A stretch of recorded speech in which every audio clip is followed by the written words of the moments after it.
1 Samuel chapter 27.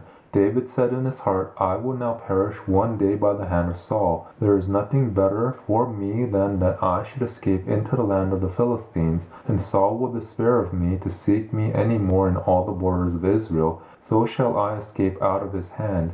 David arose and passed over, he and the 600 men who were with him, to Achish the son of Maoch, king of Gath. David lived with Achish at Gath, he and his men, every man with his household, even David with his 2 wives, Ahinoam the Jezreelitess, and Abigail the Carmelitess, Nabal's wife. Saul was told that David had fled to Gath, and he sought no more again for him. David said to Achish, If now I have found favor in your eyes, let them give me a place in one of the cities in the country, that I may dwell there. For why should your servant dwell in the royal city with you? Then Achish gave him Ziklag that day. Therefore Ziklag belongs to the kings of Judah to this day. The number of the days that David lived in the country of the Philistines was a full year and 4 months. David and his men went up and raided the Geshurites, the Girzites, and the Amalekites, for those were the inhabitants of the land who were of old, on the way to Shur,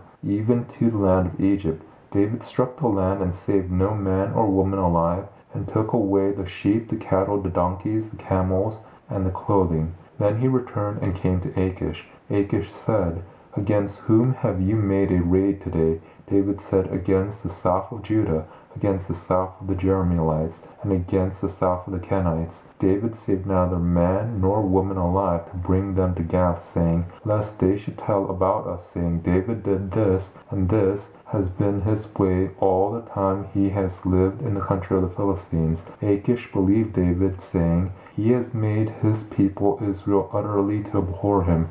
Therefore he will be my servant forever.